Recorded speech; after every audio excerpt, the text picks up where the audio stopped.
Welcome to NASCAR Sprint Cup qualifying from Darlington Raceway, presented by Golden Corral. Here at Darlington, we're all reflecting upon the news that Carroll Shelby has passed away, and perhaps there is no one individual more identified with performance automobiles in America. And everybody who bleeds blue or wears the blue oval of Ford Motor Company wishes or hopes that they had some Shelby performance parts under the hood of their Mustang or other high-performance Ford. Because what Shelby did in 1962 turned the automobile industry on its ear, putting Ford's small block V8 beneath the hood of an AC sports car to create the Cobra, which went on to win the World Manufacturers Championship. Shelby took the Ford GT Mark II to Le Mans and won there. And then, beginning with a fleet of Mustangs and a sharp contract with the Hertz Corporation where you could rent a racer, he built a car that the average American performance enthusiast could afford and really wanted to drive. Yes, he strayed from Ford, went with Oldsmobile, with Dodge, created other automobiles and other performance equipment, but came back to build continuation Cobras, which are still being built today. And Shelby Mustangs that approach 1,000 horsepower. They're cars that everybody wants to drive. Carroll Shelby is a fellow you would have loved to known. What a great storyteller. What a great American success farmer. A chicken farmer who borrowed his first race car and won. He was a winner in life. Carroll Shelby was 89.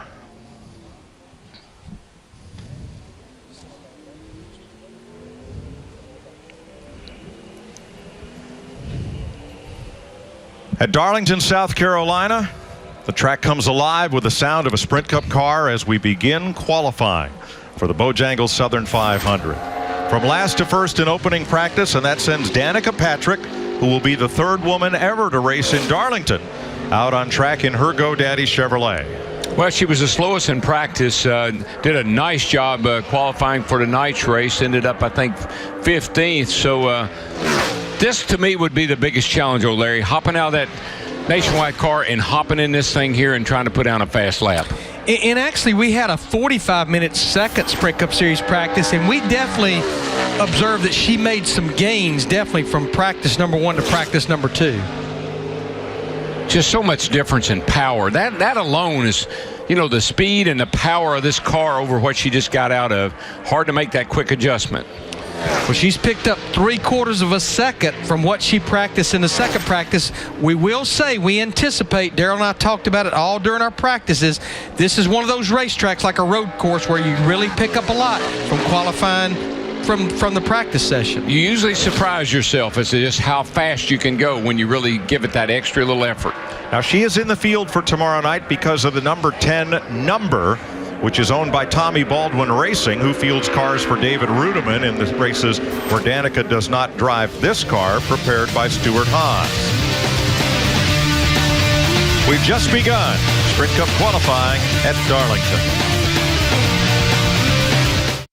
Stephen Light got up and into the wall during practice. He was one of half a dozen drivers to do so with that number 33. Trying to make his 4th career Sprint Cup start.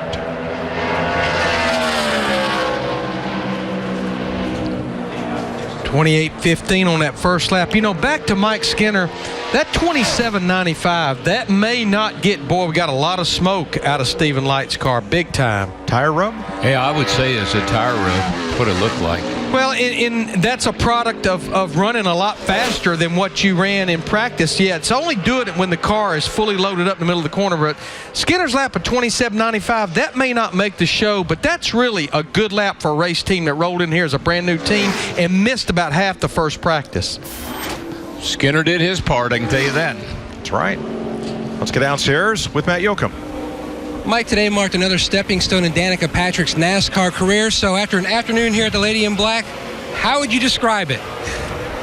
Very challenging. I respect it. This is one of those tracks that you hear about and you have a level of respect before you even arrive. And then you come here and you experience it and you have a whole nother level. So, you know, I think that it's been a decent day, quite honestly. And the Nationwide car actually felt like it was pretty okay, and qualified 15th for tonight, and ran pretty respectively in practice, and we definitely struggled in the Cup car here. I mean, this was the plan, to do it difficult and to come to places that were going to really challenge me. So I asked Tony if he was thinking straight when he put this one on the schedule today. But anyway, to cut to the chase, I felt better in qualifying. I know that I probably won't qualify very well, but I went 3/4 of a second quicker than I did in practice. And for me, it usually, if I can't do it in practice, I don't usually find a lot in qualifying. But it was a lot better. So the GoDaddy crew did a good job of giving me a decent car in qualifying, and we'll roll into the race tomorrow. And we got a race tonight, so hopefully I learn a lot for tomorrow. All right, good luck on your double duty. All right, thanks. Mike? Thanks, Matt. Joe Nemechek, first lap 28:09. Looking to be a little quicker here, and I don't think the second lap's going to be faster for his AM/FM Energy Toyota. It is not. One thing I like about Danica, did you notice? No panic. No. She's not uptight. Pretty calm. Pretty cool. Race. She's in the show. Joe, however, got a little bit of the wall here in Darlington.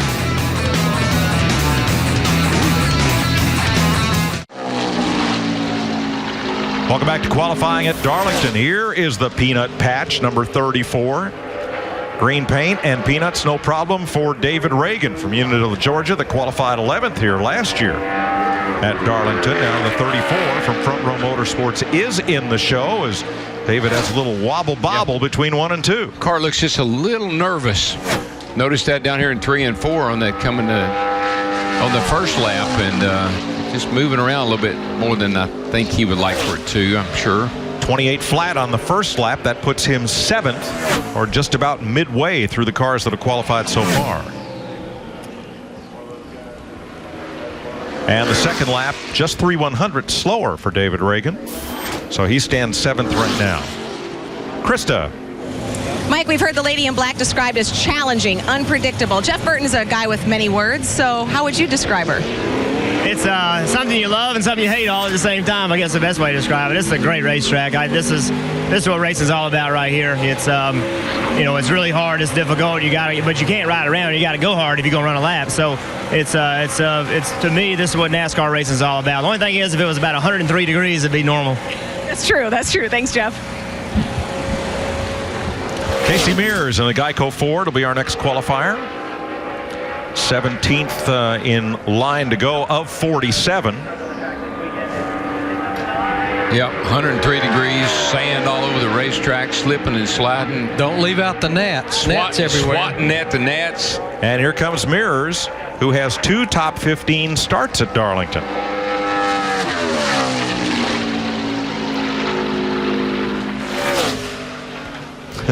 At 190 miles an hour, it's Nat Splat.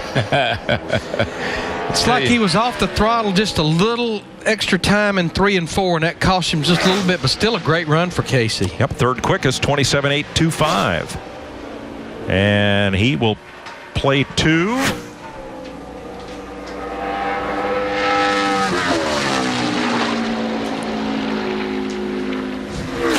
Trail off just a bit on lap 2. Yeah, that's where he lost ground on lap 1.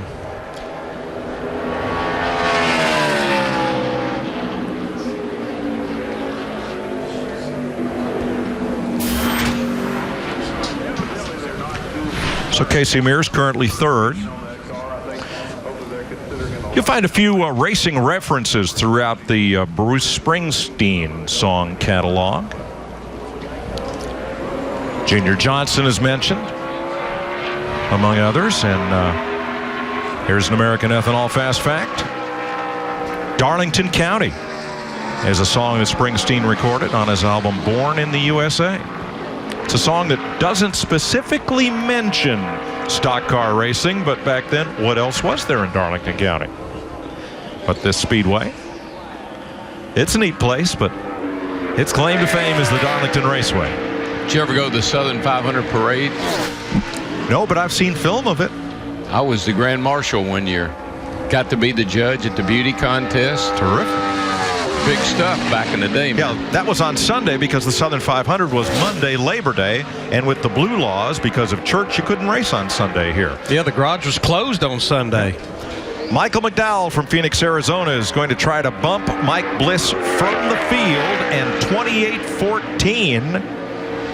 Looks like it's going to be fast enough. Bliss and Light. No, it's not fast enough. McDowell is just above Light and Bliss, who've already been bumped.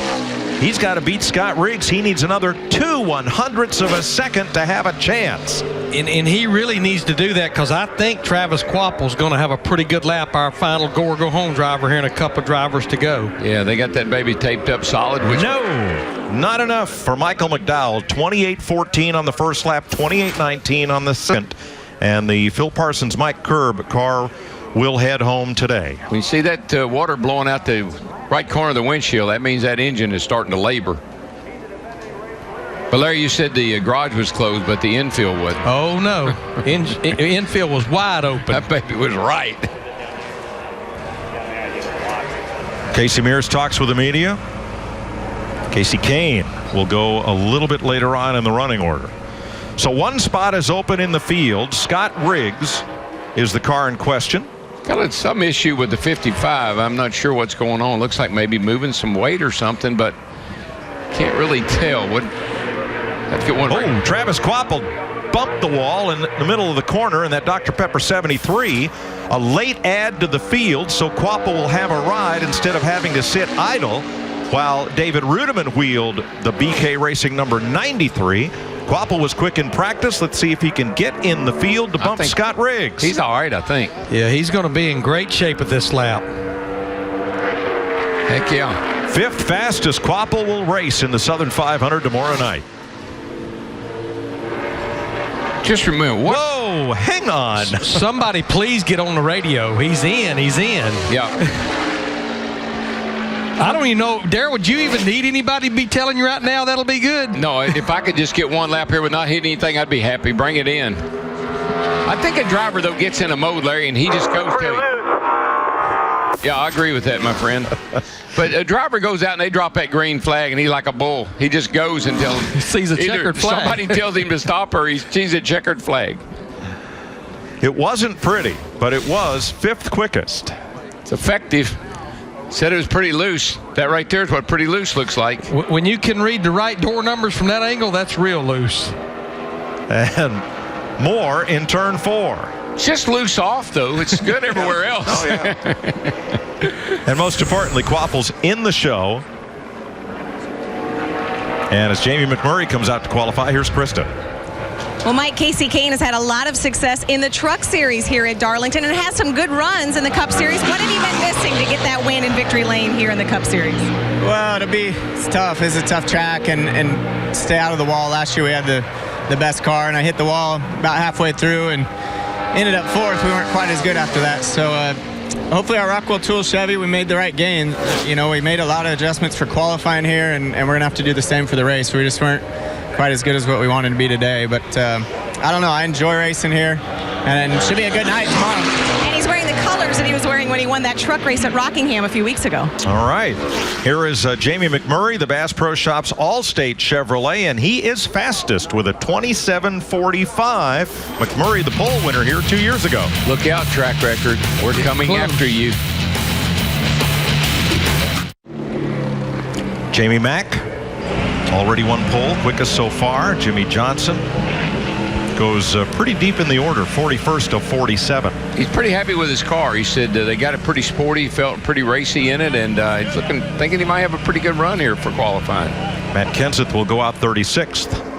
Kyle Busch will go right now in the Double Mint Toyota. 2 6th place starts, one of which turned into a victory in 2008 for Kyle. Yeah, he won that Southern 500 at the age of 23, the youngest driver ever to win the Southern 500. Yeah, he's coming off a couple of good weeks, man. Won Richmond, finished second last week at Talladega. This team is really starting to step it up.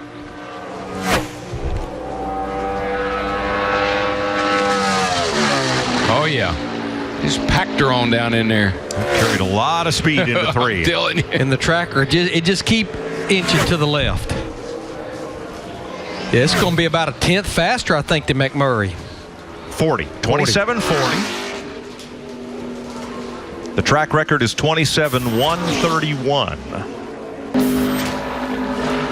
Pearson was the best ever at getting around this place. Yep. So smooth. Everybody else would be out there fighting it like there were bees and like that something's in a car with you, and you just see Pearson to be on a cruise running a lot faster You'd than you. never know how fast he could run in qualifying until qualifying. We all drove like we had a cougar in the car. Most poles, most wins, David Pearson at Darlington. Eric Almirola got into the wall twice during practice in the Gravely Mowers, number 43 for Richard Petty Motorsports.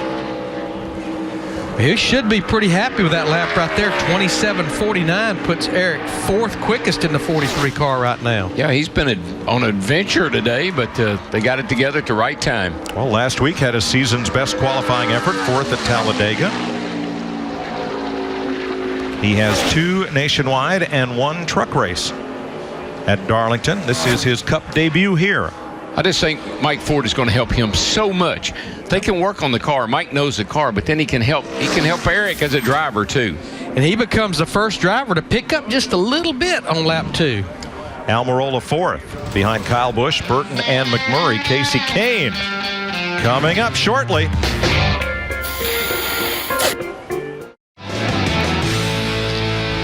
Dale Jr. getting ready to roll here as qualifying continues. Marcus Ambrose next up on track. This is his 3rd trip to Darlington.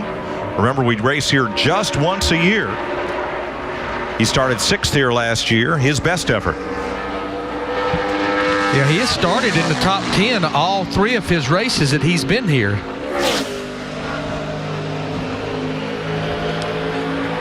Oh, man. He stayed in the throttle, though, and really didn't lose any ground. Probably didn't gain anything, but didn't lose anything according to the tracker with what happened there. That happens so fast, Larry. It's almost impossible to get out of the throttle. It just snaps around on the back. The back snaps around like that. 7th for Ambrose on lap 1 with a 27.80.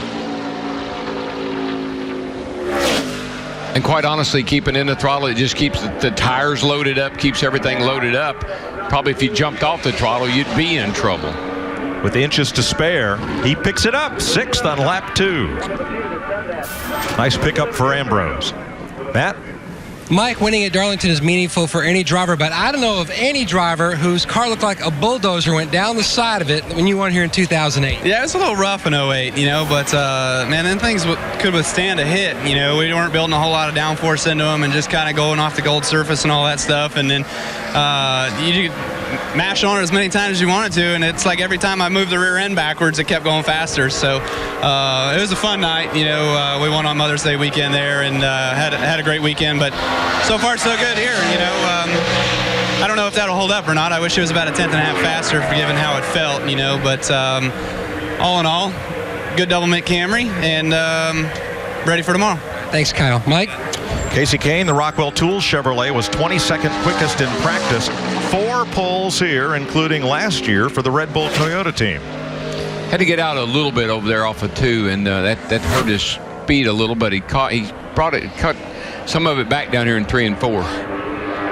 He got just enough there, late exit of turn 4. He pedaled a little bit in 1 and 2 that first time through there. That time he got through 3 and 4 really well. Top of the board, 27.38, picks up 2 100ths on Kyle Busch. I mean, since the Daytona 500, Casey Kane and his team, their qualifying has been unbelievable. 2 poles, 9 consecutive top 10 starts. I honestly believe we're seeing a little bit of pickup on the second lap for some of these guys because it's getting the sun is going down, and that 3 and 4 area down there is starting to shade up. A little more grip down there than there was. Tomorrow, NASCAR Race Day revs up in Darlington. Find out if Danica's ready to dance with the lady in black. Plus, Cale Yarborough and Denny Hamlin live on NASCAR Race Day, fueled by Sunoco, tomorrow at 4:30 Eastern, only on Speed. Krista? And Mike, speaking of Denny Hamlin and Cale Yarborough, Denny has the special tribute to Cale's paint scheme here on his car. You were the guy everyone was comparing their lap times to in practice. Jimmy Johnson, Tony Stewart. Do you have a pole-sitting car, a race-winning car, or both? I'd say more race winning than pole winning. Qualifying, it's a completely different beast than what the race is. You know, in qualifying, you can attack this place, try to run as hard as you can. It's risk reward, like I talked about for nationwide qualifying. But in the race, it takes 500 miles of focus. Here, you just got to focus all your speed for that one lap. So, you know, I think we got a competitive Sport Clips Toyota, but I'm not sure a pole winning car. We'll see how it turned out. Anywhere in the top 10, we'd be pleased with that. Landon Castle in the Burger King 83, making his second trip to Darlington in a Cup car, 6th fastest on lap 1, 27.61. Flirting with danger. He was using every bit of it, wasn't Turn 2, he was all the way out there. As far as you can go and not hit anything. Great little qualifying run for Landon Castle, though. Yes, sir. That's a nice run.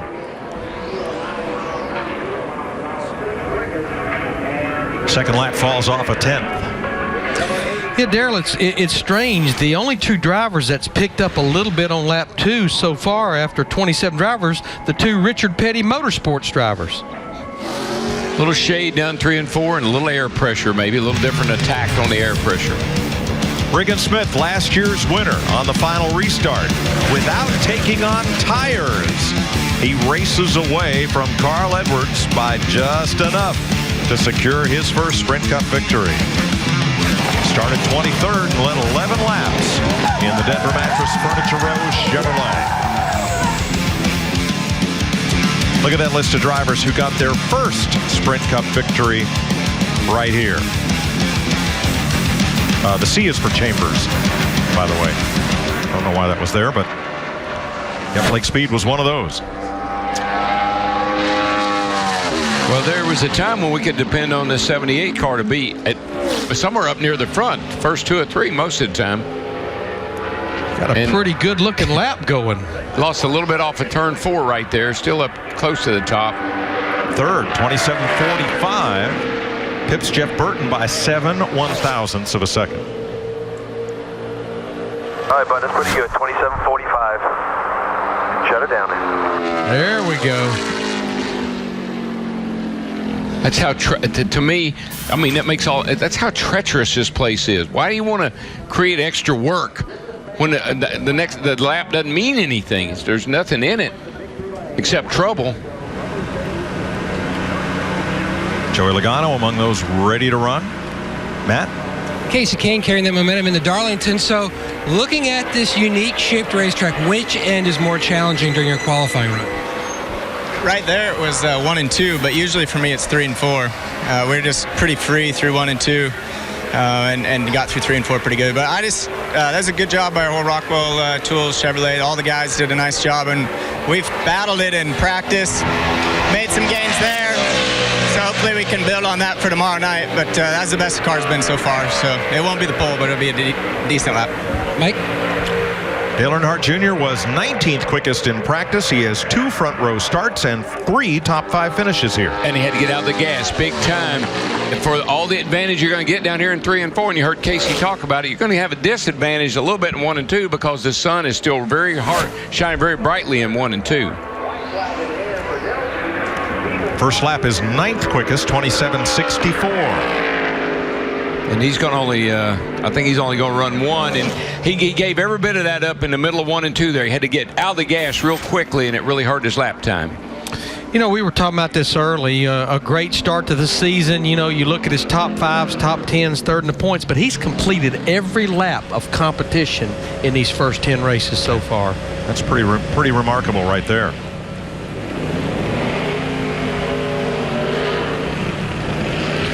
Couple of old teammates talking there, Mark Martin and Jimmy Johnson.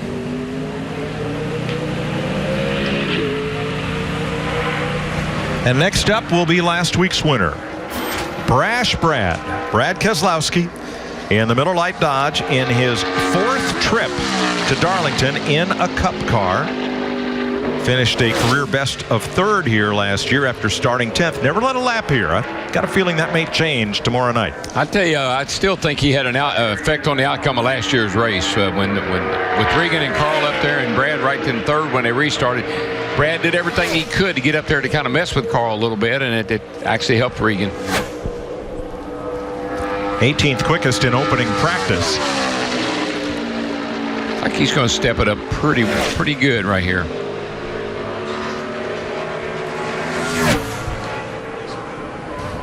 Yeah, Brad making his 100th career start in Sprint Cup here tomorrow night. 7th quickest on lap 1, 27:50. Going to go for another one. Car looked a lot better off 2 that time. 194 down into the corner, Darrell. Yes, sir.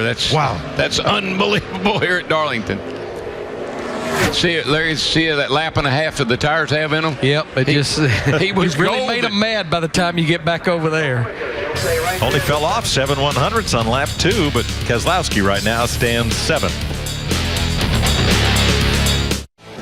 Clint Boyer in the 5-hour Energy Toyota is 11th fastest, 27:66 for the 2007 pole sitter here. Denny Hamlin, the Sport Clips Toyota.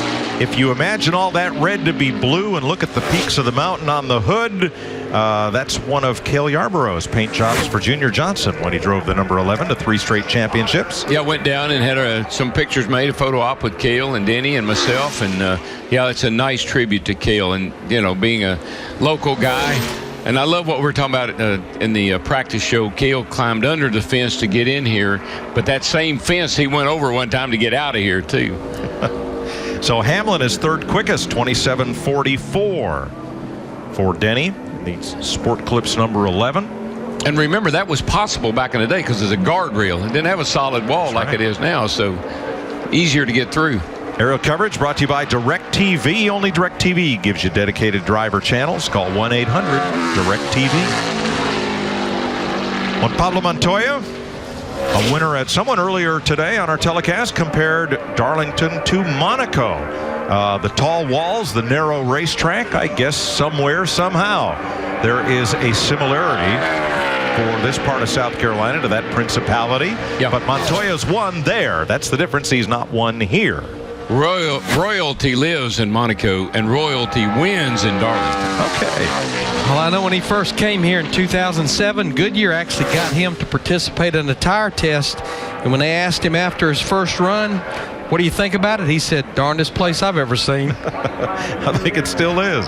13th for the Target Chevrolet, 27:73 for Chip Ganassi's driver. But it's like Bristol and a few other really tough racetracks we go to. If you don't have a positive attitude coming in here, this place has already got you beaten. I mean, you got to come in here and say, like Jeff Burton, why don't they build more tracks like this? I don't know if he believes that or not, but at least it's a good attitude to have coming in here. He wants everybody else to believe. Tomorrow, immediately following the Sprint Cup race on Fox from Darlington, tuned to speed for comprehensive post-race coverage on NASCAR Victory Lane with J.R. Kenny, Kyle, and the winner, and break down the action from Darlington. NASCAR Victory Lane right here on Speed. Paul Menard in the Menard Chevrolet from Richard Childress Racing started 18th here last year. That's his best effort at Darlington. And he actually had a good run going, and we had so much going on at the end of that race. He actually had an engine failure on the last lap of the race last year. You know, it's funny. All the guys are lined up down here at the exit of pit road to go out for qualifying. It's always fun to stand down there and see if anybody was going to try to run that first turn wide open or not. Menard of the Pittsburgh Paints Chevrolet, 8th at a 27:48. 8th fastest, 5th among the Chevrolets so far. Let's see these times: 38, 40, 44, 45, 45, 45, 49, 48. That's your first 8. Running the low 40s and be okay. The high 40s be well back a little bit. Let's take an inside look at what's happening in the Sprint Cup Series, brought to you by Sprint. Jeff Gordon, 7 victories, most among active drivers. David Pearson has 10. Check out the NASCAR Sprint Cup mobile app on your Android-powered device, only on the Sprint network. Learn more at sprint.com/speed. And we were at Bristol when somebody went into 14s, Ryan Newman. I want to be here the day somebody goes into 26s. Whoa. Because I think it can be done. Oh, absolutely. With a track record being a 27-13. Jeff Gordon has qualified on the pole here 3 times. He got another pole due to being the point leader, and qualifying rained out. Little slide there with a drive to end Hunger Chevrolet, but he's up near the top of the chart. He's got a good run going right now. Jeff Gordon has led 1,720 laps at this racetrack. Yep, 7 victories. I don't think that's going to be great. 7th on lap 1, 27:46. He's the best I ever saw, Larry, at calling his lap. He kind of knows when it's a good one. Yes, he does. Coming up, Matt Kenseth, Mark Martin, and the Dinger. Matt Kenseth in the Zest 4. Kenseth won the pole here in 2009, but he times in 11th fastest, 27:59 with 11 drivers to go. Bet that car smells good. He is the second fastest for Zestfully Clean. Is that where you're going with that? Yes, it is. That's what I thought. Mark Martin in the Aaron's number 55. Mark has 2 poles here, separated by a decade. Whoa. He's having a tough time in turn 2, I can tell you that. And he has 2 wins here, 17 years apart. Now, Darrell, you were a little concerned or confused what was going on with this boy. That's all. There's no more racetrack left. That's flirting with disaster right there. I don't know what was wrong with it, Larry, and what they were doing to it, but there's something wrong with it now. Well, Chris DeVoto was telling me during commercial break there's a gauge that gets a measurement between the fuel cell can and the rear end housing, and they were off on that measurement. I mean, there's plenty of adjustments underneath the car to get that measurement right, but that's what they were having to adjust there. Yeah, they were doing some major work on that car, and I was wondering how it was going to, if it was going to affect it or not. And I think it, obviously from the way it looked, it affected it big time. Yeah, Martin is 11th at a 27:55. A.J. Allmendinger was the fastest Dodge in practice, and the Roger Penske Shell Pennzoil number 22 rolls out for its qualifying lap. He was 10th quickest in practice.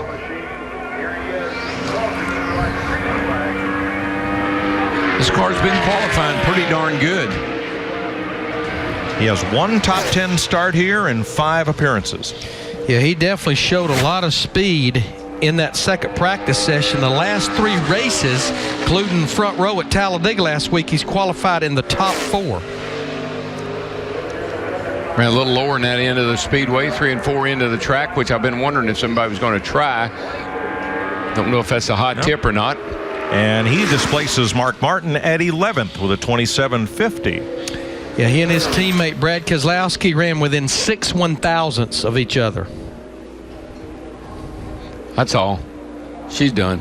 All right, I'm going to tell you these times again. These are with 27s, a 38, a 40, 44, 45, 45, 45, 46, 49, 48, 50, 50. That's your top 11. Tight. 9 drivers to go, beginning with Joey Logano and the Home Depot Toyota. Like the NASCAR on Speed Facebook page for a chance to win $10,000 in cold hard cash with the NASCAR Sprint All-Star Race sweepstakes. Then watch the race for special bonus codes for more chances to win.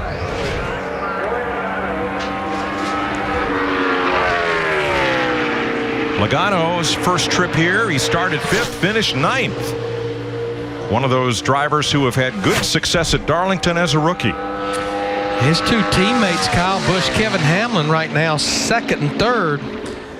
Sure, Joey's going to get in the top 10 with this run. Car looks tight to me. I just noticed on his coming to green lap, it looked like he was shoving up the hill a little more than he wanted to. Looks a little snug to me. 15th quickest for Logano, 27:63.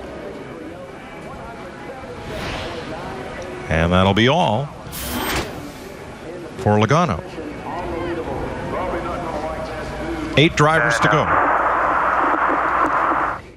The Wicks Filter Chevrolet for Ryan Newman clocked in 2nd fastest. Newman has 5 front row starts here, but then comes the Lowe's Chevrolet of Jimmy Johnson, who is tied for fastest. He and Casey Kane have run identical laps. Johnson ran only 1 lap in his Cobalt Tools Chevy, and so he's quickest. Kane 2nd.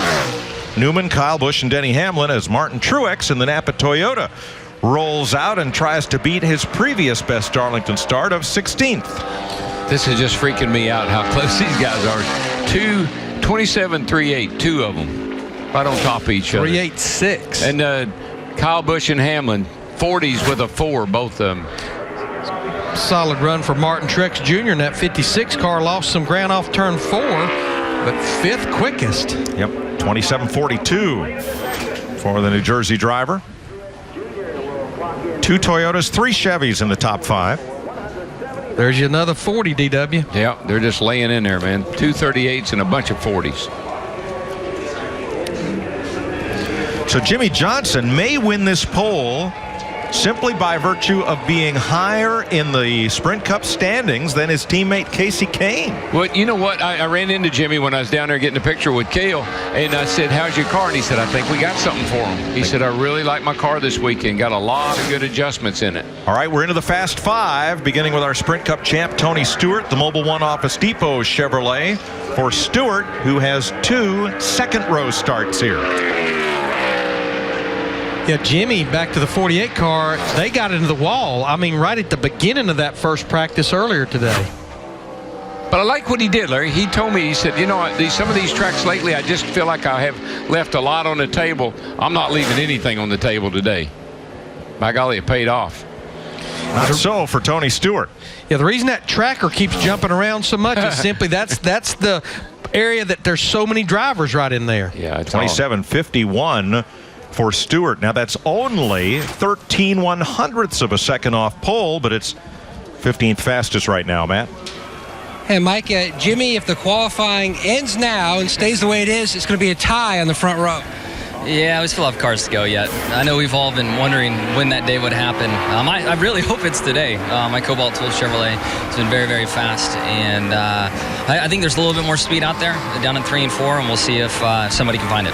Thanks, Jimmy. Yep, thanks. 2 Fords and 2 Chevys to go. Carl Edwards has 2 second-row starts here as the Ford EcoBoost Fusion rolls out.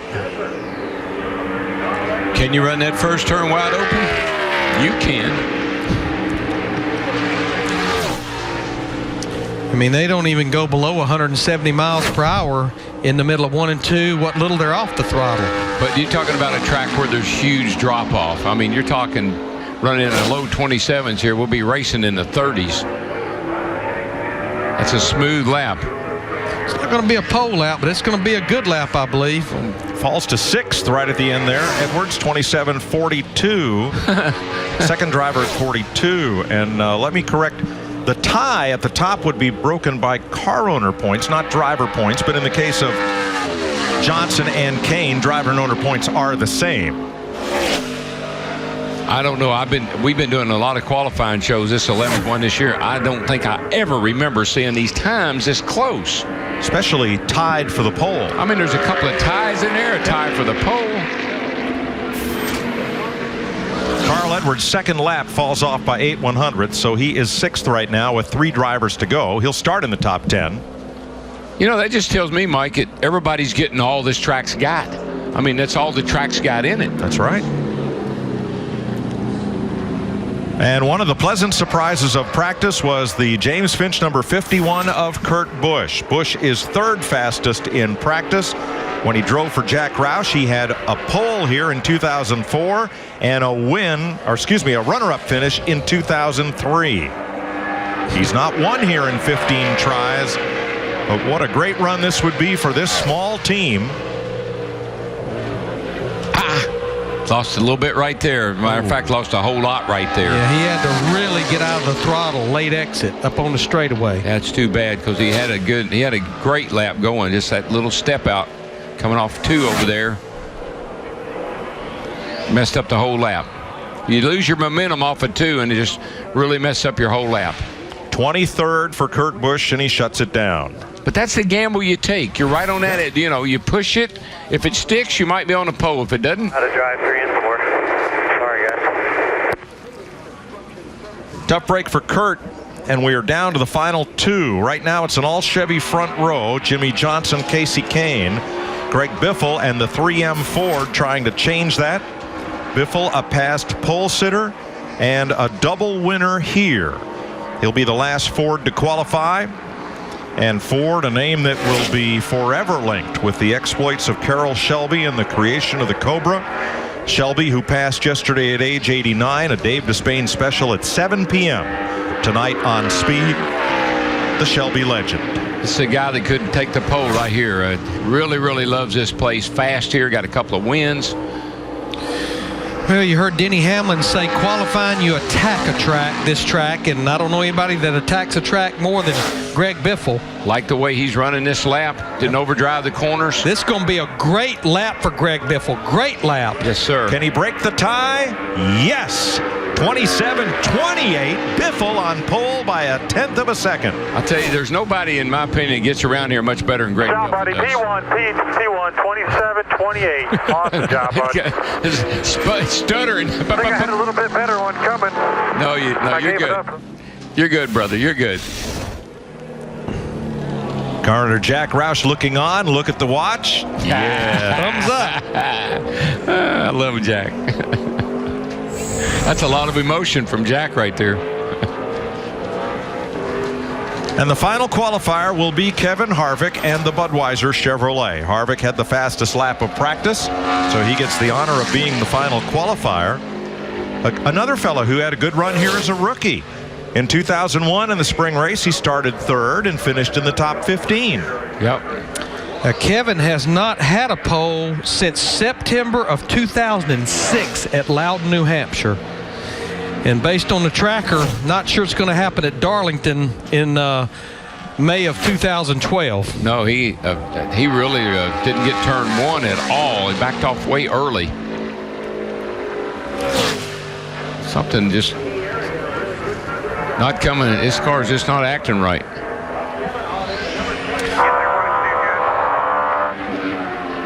'23rd for Harvick.